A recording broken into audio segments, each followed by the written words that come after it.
upon Audio Science Review's review of the KH120 second generation, a lot of people are hyped and deciding to buy it, rightfully so.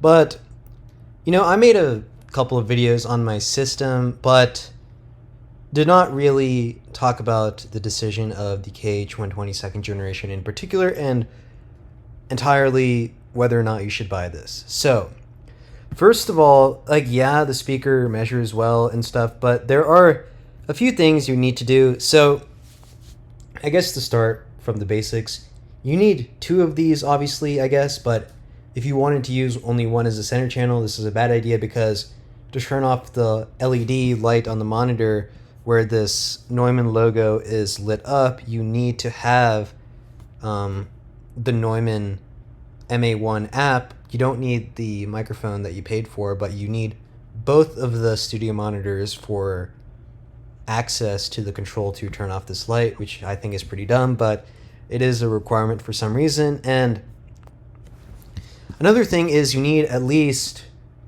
I don't even know why this is the case. I don't think the Neumann KH750 sub and MA1 software solution is acceptable because the software only allows for a single subwoofer, and for a truly high quality system you need stereo subwoofers like what I have, and because of that I'm able to get essentially full range speakers out of monitors stacked on top of subwoofers. So another thing is, of course, you need subwoofers for these monitors, and if you decide to spend $2,000 on this underperforming Neumann KH750, you're stuck with the MA1 software and using a mono subwoofer. But if you decide to get two subwoofers that actually perform well and are not just name brand stuff like the Monoprice SW15 pair I have here, that's $600. And then you need the mini DSP.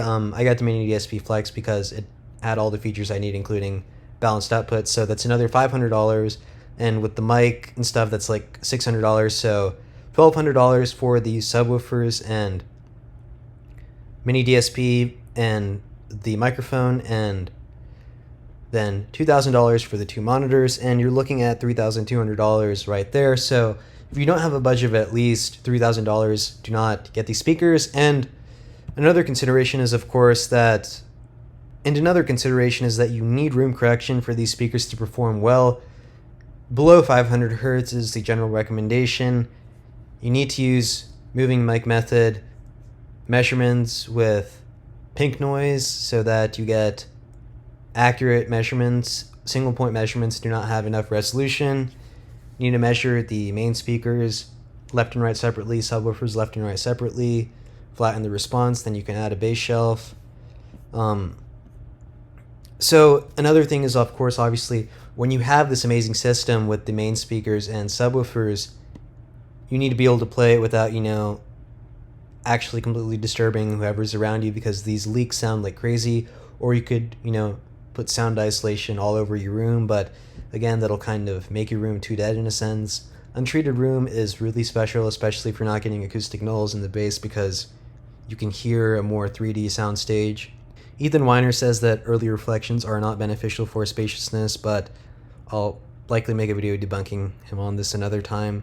And regarding the MA1 software and the dual monitor calibration, you also need Ethernet connections to your router connected to the monitor, which is just like an insane pain in the ass. I don't know why there's just not a switch on the back of these monitors to turn on the stupid lights, but it is what it is. So some sacrifice needs to be made for the performance, right? But also, with the room correction, you need to high pass these monitors below 90 Hertz is what I did. It works fine for me, but yeah, the bass distortion will get really high, and these monitors will clip pretty easily in the bass unless you high pass them, so that is definitely a requirement. Do not run these monitors without high passing them.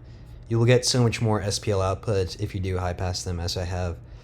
And yeah, so those are some considerations. Definitely pay attention to these, because if you don't, you're not going to get the most out of these speakers, and you likely should not buy them, especially the room correction one.